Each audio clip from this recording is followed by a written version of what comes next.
The first American elites, Harvard clergy and colonial class in Boston. Boston's colonial history is inseparable from the rise of a distinct elite Harvard-educated ministers and magistrates who shaped the city's religious, political, and social order.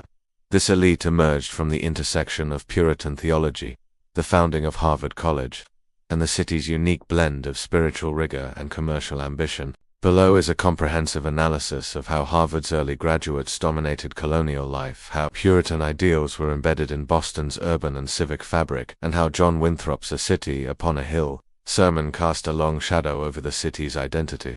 1. Harvard's founding, training the Puritan elite, mission and origins. Harvard College was founded in 1636 by the Massachusetts General Court, just 6 years after Boston's settlement, with the explicit purpose of training a learned ministry for the Puritan churches of New England. The Puritans believed that an educated clergy was essential for interpreting Scripture and maintaining the moral and social order of the colony. The college's motto, Veritas Christo, et Ecclesiae, Truth for Christ and the Church, reflected this religious mission. Socioeconomic backgrounds. From its inception, Harvard drew its students from the colony's upper echelons, sons of ministers, magistrates, wealthy merchants, and prominent landowners. Admission required not only intellectual preparation, but also significant financial resources, making Harvard a gatekeeper for the emerging colonial elite. 2.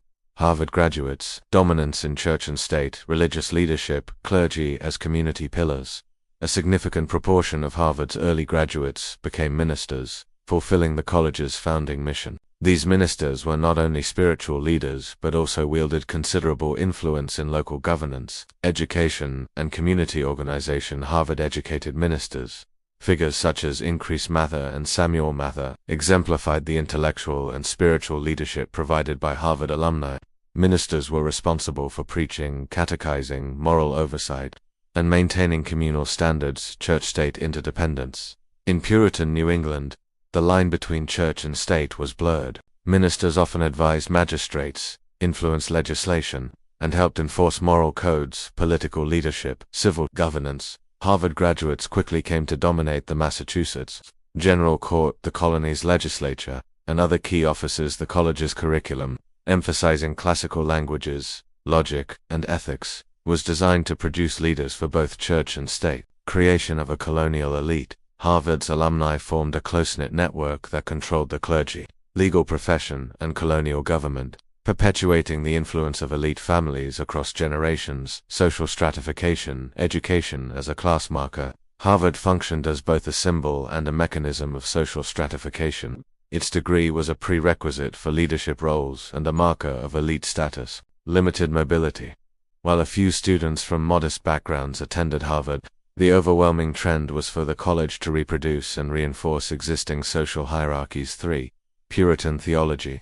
Blueprint for Boston's urban and civic life. City planning and daily life. Centrality of the meeting house. The meeting house, serving as both church and town hall, was always at the heart of Boston's neighborhoods, reflecting the theological centrality of faith and communal decision. Architectural simplicity. Both public and private buildings were plain and functional, mirroring Puritan suspicion of vanity and focus on inner spiritual life. Boston Common, established in 1634 as a shared resource. The Common embodied the Puritan value of communal stewardship, governance, theocratic elements. Only male church members could vote or hold office, ensuring that civic power was closely tied to religious conformity. Town meetings. Participatory local governance reflected the Puritan ideal of covenant and mutual obligation, with eligible men making decisions for the community legal codes. The Massachusetts Body of Liberties 1641 blended biblical principles with English common law, regulating not just crime but also moral behavior,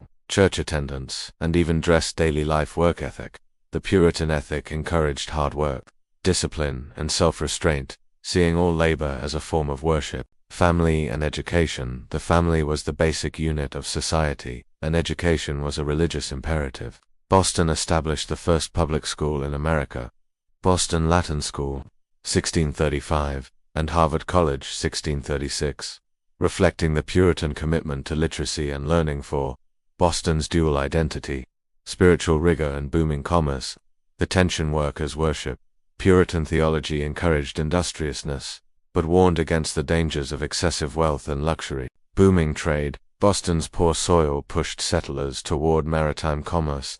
By the 1640s, fishing, shipbuilding, and trading were central to the economy, and a merchant class emerged, merchant elite. Many merchants were Harvard-educated and saw no contradiction between piety and profit, using their wealth to support religious and civic projects. Balancing act. Religious leaders' concerns. As commerce flourished, some Puritan leaders worried about declining religious observance and the corrupting influence of wealth. Stricter laws were enacted to enforce discipline. Civic and commercial overlap. Public spaces like Boston Common and Faneuil Hall served both religious, civic, and commercial functions, reflecting the city's dual identity. 5. The City Upon a Hill. Winthrop's warning and legacy. The sermon's message. John Winthrop's 1630 sermon, a model of Christian charity, set the stakes for Boston's experiment. For we must consider that we shall be as a city upon a hill. The eyes of all people are upon us. This was not a boast, but a warning. Failure would bring public shame and divine wrath. Enduring impact. Pressure for perfection.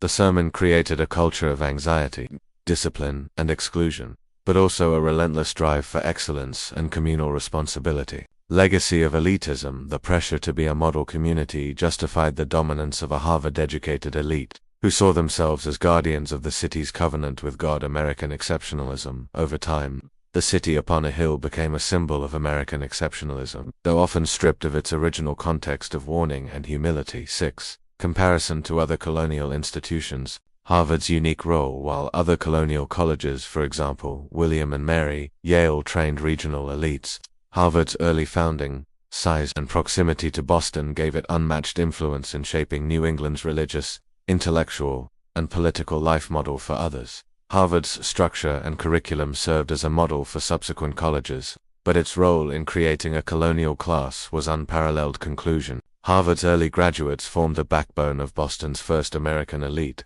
dominating both the pulpit and the halls of power. Their education, rooted in Puritan theology, shaped the city's laws, urban form, and daily life. While their dominance reinforced social hierarchies and limited mobility, Boston's dual identity, balancing spiritual rigor with commercial ambition, was both a product of and a challenge to this elite. The enduring impact of Winthrop's City Upon a Hill sermon was to set the stakes high, creating a legacy of aspiration, anxiety, and innovation that defined Boston and, ultimately, American identity. The city's story is thus one of both inspiration and exclusion, a testament to the power and the limits of a vision that sought to build a godly community in a bustling, worldly marketplace.